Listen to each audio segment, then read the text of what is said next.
was 1978, and it was determined that I had endured sufficient trauma to carry out my first trial run operation. An enormous quantity of cocaine had been flown in on one of these operations, and I was to deliver it into the neighboring state of Arkansas. By that time, Bill Clinton's drug operation was in full swing. He was governor of Arkansas, and I delivered this cocaine to a remote airport in Ouachita Forest, which I've since identified as Mena Airport. I also delivered a little packet of information and a small quantity of cocaine, a personal stash from J. Bennett Johnston, to Bill Clinton. I delivered it to Bill Clinton, and he cut out 2 lines of the coke, and he did inhale.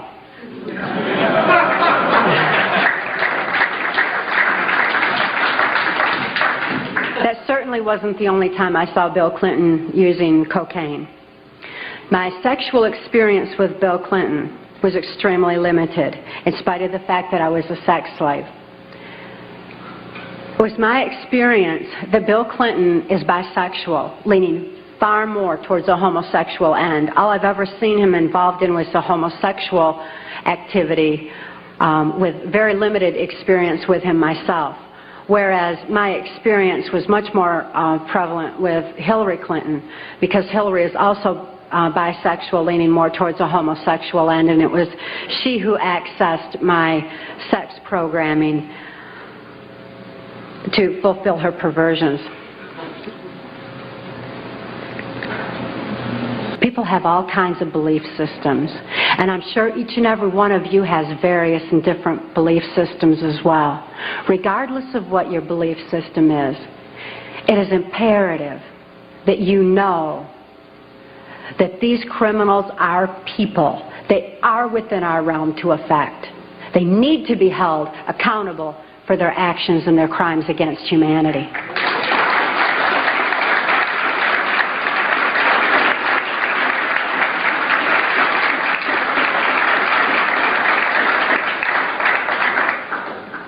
It was 1980, and my daughter Kelly was born. She was born directly into the MK Ultra Mind Control Project on a much higher level, a more sophisticated technological level than I was subjected to. In addition to trauma, she was subjected to harmonic mind control programming on NASA installations literally since birth, before her brain even had a chance to form. As soon as Kelly was born, Senator Byrd figured I'd been traumatized enough by that time and ordered that we be transferred back to Nashville, Tennessee to carry out operations during the Reagan administration. By being within the country music industry, we had a second handler. His name was Alex Houston. Alex Houston is a ventriloquist, stage hypnotist in the country music industry. Above all, he carries out criminal covert CIA operations that fund the black budget, and this certainly included bringing in large quantities of cocaine and distributing them through the United States, Canada.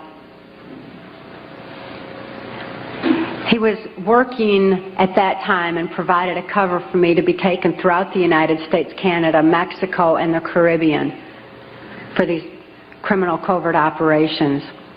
As my handler, he took me to various military and NASA installations for mind control programming for specific operations that I was forced to participate in. These operations that I won't have time to get into tonight are detailed in our book, Transformation of America. And they involve such leaders as the President of Mexico at that time, De la Madrid, and Vice President Salinas. It was my experience that in 1984, there's a CIA trauma base, near-death trauma center that's located in Lampe, Missouri. It's called the Swiss Villa Amphitheater. And they bring certain involved country music acts in to bring large quantities of cocaine or bring the cocaine out for distribution, because Lampe, Missouri is just across the Arkansas line and is very much a part of Bill Clinton's cocaine operation. and it was in full swing at that time. It's also interesting to note that this Lampe, Missouri operation is where the country music industry was more conveniently relocated, you know, right there in Branson, so that it would be closer to Clinton's cocaine operations. Lampe, Missouri was a place where I heard George Bush and Bill Clinton talking, where from the point of view I had, they certainly were friends, and they didn't recognize any party lines between them. That's something for the, you know, a smoke and mirrors illusion for the public. It's not something they adhere to because they had exactly the same agenda, and that was for bringing in this New World Order. I heard George Bush talking at that time. He was talking to Bill Clinton, and I've since photographically recorded it and wrote it verbatim in our book, that when the American people became disillusioned with Republicans leading them into the New World Order, that Bill Clinton, as a Democrat, was going to be put into the office of president. This was decided in 1984. Actually, I'd heard about it even prior to that. But that, as of 1984, they were already discussing it as an absolute fact. It was also discussed in the groundwork for NAFTA that by the time George Bush went into the office of president, that Salinas was going to become president of Mexico, and they together would be bringing in the NAFTA, which was the beginning of New World Order controls. I was forced to participate in the criminal groundwork for NAFTA, the opening of the Juarez-Mexican border to the free trade of drugs, free trade of our nation's children. It's absolutely appalling, the criminal roots of NAFTA. Again, this is detailed in the book. But it's interesting to note that these political moves had already been decided way back when. And as I deprogrammed, and as I was, it was really something to me to find out people didn't know about this stuff. I mean, it was so obvious to me. I didn't realize that people were unaware and had bought into some kind of smoke and mirrors illusions of what was going on and never thought to look behind the scenes to what was really going on. But I understand good people don't think that way. They don't have criminal minds. They don't think to look for that kind of criminal activity. Just like these guys are limited in their thinking by immorality, good people are kind of blinded from that kind of criminal activity until their eyes are open to truth. But this criminal activity that was going on at that time, the people that were involved were following directions from George Bush. I don't purport to know it all. I don't purport to know that George Bush is at the very top of all this, but he is as high up as I knew. It was my experience that Ronald Reagan answered to George Bush, not robotically, not under mind control, but willingly, because George Bush was respected for what he knew about bringing in the New World Order. Consider his past. George Bush first began with the United Nations. Then he went on to head our CIA. Then he ran our country through 3 administrations that I'm aware of, the Reagan administration, his administration, and the Clinton administration, because Reagan and Clinton both answered to him. Mexican President de la Madrid answered to him and knew that Salinas was to be coming into power, and Salinas had more influence in Mexico at that time than de la Madrid, that, as far as my experience was concerned. Also, Saudi Arabian King Fahd followed orders from George Bush, as did the Prime Minister of Canada, Brian Mulroney. In 1983, I heard Ronald Reagan and Brian Mulroney discussing the New World Order. Senator Byrd had acted in the capacity of a pimp and prostituted me to Reagan, and I was present at this White House cocktail party. Now, Ronald Reagan certainly provided a wonderful smoke and mirrors illusion for all of us. For those of you who don't want to believe that he's involved in this, he told you he's an actor. And he did a real good job of it for a long time. That was his role. That's what he was supposed to do. Nevertheless, I heard Ronald Reagan telling Brian Mulroney that he believed the only way to world peace was through mind control of the masses. I know from experience there's no peace of mind under mind control. And I wonder at a world peace where people don't have peace of mind. Mind control, the ramifications of mind control are far-reaching, because I also know that under mind control there's no free thought. Without free thought, there's no free will. Without God-given free will, there's no soul expression. What kind of a world peace can we have without any free will or any soul expression, without any spirituality? Mind control needs to be exposed in order that people maintain their freedom of thought, in order that people maintain their free will and have that spiritual expression, because of spirituality, when people have soul and spirituality, they're going to be acting in a capacity of love anyway. That is where world peace is, not in mind control.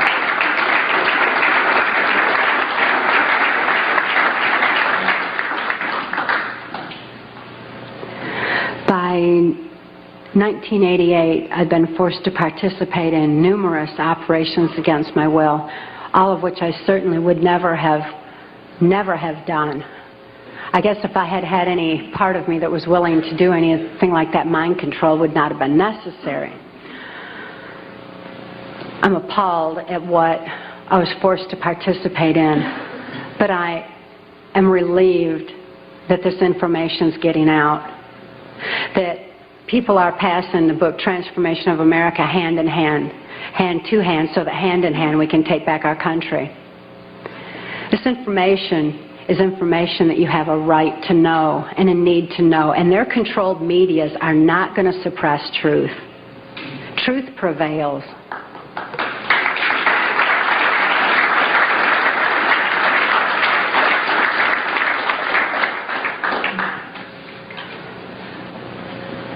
In 1988, Mark rescued my daughter Kelly and I. We couldn't think to escape. I couldn't think to save my daughter any more than I could think to save myself. And all those childhood hopes and dreams were certainly hadn't come to fruition. When Mark rescued Kelly and I, we didn't have any ability to even hope for good people. We didn't know they even existed. We didn't have a capacity to trust anyone. It wasn't within our realm of experience. I couldn't think to reason that Mark was a good guy. But I'd seen him with his animals. And even though I didn't have any ability to consciously reason, and Kelly didn't have any ability to consciously reason things out or to think things out, we had this extra sense developed. We sensed things very strongly. After all, when you consider that we use, 10% of our brain, we'd been like blasted into other parts of our brain, and these parts of our brain were real perceptive on what's considered, I suppose, psychic levels by some definition. When we had a sense for things, kind of like the animals did. And we noticed that the animals loved Mark. He had these raccoons that he'd rescued. He had 3 raccoons, and they all loved him, and they hugged him, and they wrapped their arms around his neck, and they patted on his face and kissed him. And, that was really a neat thing for us to see, because we had only seen our animals abused. We lived on a farm. We had lived on a farm, and we had dogs and cats and horses and cows and guineas and chickens and all kinds of animals, all of which Alex Houston tortured or killed to keep us in line to, if we didn't do this, this would happen to our pet. And we loved our animals. Please bear this in mind, that people who abuse children oftentimes abuse animals. If you see someone abusing an animal, keep your eyes open, look further, make sure those kids are safe. I've never seen an exception to this rule. Not that there's not one out there somewhere, but I've never seen an exception to it. So it was very telling to us that these animals loved Mark. Additionally, when he came in and rescued us. I mean, here we were under the gun of the CIA. Everything was very precarious, to say the least. I was 30 years old. I was supposed to be killed, as most mind-controlled slaves are at the age of 30. Besides, I was considered too old for sex by that time, so I was supposed to be wiped out. But Mark came in and rescued me from certain death and rescued my daughter from a fate much worse than death, and took the time to rescue our animals.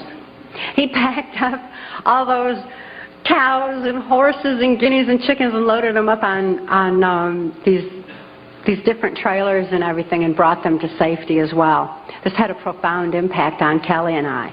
We certainly developed an ability to trust right there and then. Mark took us to the safety and serenity of Alaska. Since we were safe for the first time in our lives, experiencing love for the first time in our lives, memories of our past began flashing on our mind's screen. As these memories flashed, and I started to remember what had happened to me and to my daughter, particularly during the Reagan-Bush administration, I became enraged. I was enraged at what my daughter had been through, the tortures I'd endured, and what the plan was for humanity as a whole. I'd have been blinded by that rage, immobilized by that rage, if it weren't for Mark's wisdom in telling me that the best revenge is total recovery. Because through total recovery, by photographically recording all those events, I could expose these people for exactly what they are, for what their plans are, for what I witnessed behind the New World Order. Be able to get help for my daughter, who was in desperate need of help at that particular time. So I began writing out my memories. By writing out my memories, I used a different part of my brain than verbalizing. It bypasses emotion. Bypassing emotion was very necessary for logically making the incomprehensible comprehensible, for understanding and grasping what had happened to us and what could be done with that information. Kelly was not so fortunate. Because of the harmonic programming that she'd endured, remembering the traumas and deprogramming the program did not allow her access to all parts of her brain as it did me. She still needed some technological equipment to help her recover. She needed to actually have those neuron pathways vibrated back open with harmonic equipment. Therefore, she went into Humana Hospital in Anchorage, Alaska, in an intensive care unit. She suffered horribly at that time and responded only to some psychological intervention and not to any conventional medications. Kelly was actually suffering respiratory failure because mind control has advanced to the point where they know the ins and outs of the brain and the mind so well that they know how to program not only the subconscious but to go into the primitive mind, the very area of our mind where blinking, breathing, and circulatory, heartbeat, all that is regulated. And they could go in there and put death programs in place. In my daughter's case, it was respiratory failure, so that in the event that she ever had cause to remember, which they never expected could happen, but in espionage, that can happen. We've heard of that, where the brainwashed and where they have the memory accessed. So they wouldn't have to take the old cyanide pill anymore like they used to, like spies used to. Instead, they would just simply go into respiratory failure, circulatory failure, and no information would be released at all. There was no chance of the information getting out that way. Since my daughter was being raised to be, was genetically and mind controlled, being brought up to be in espionage, she had that program in place and it went into effect. Because of the medical attention that she needed, she became quickly thrust into the illegal and immoral custody of the state of Tennessee, where she remains today. The violations of laws and rights that proliferated in her so-called legal case were extensive. We had one clean district attorney that went in and told the judge that he was violating constitutional rights and human rights in my daughter's case, and cited law after law after law, and the judge interrupted him and said, but laws do not apply in this case for reasons of national security. This certainly raises a question.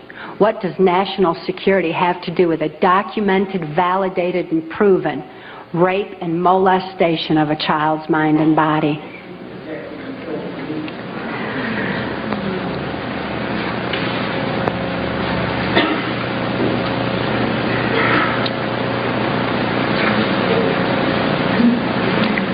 For Kelly's sake, and the sake of so many other mind control survivors out there, we need to lift this veil of national security. We need to repeal the 1947 National Security Act.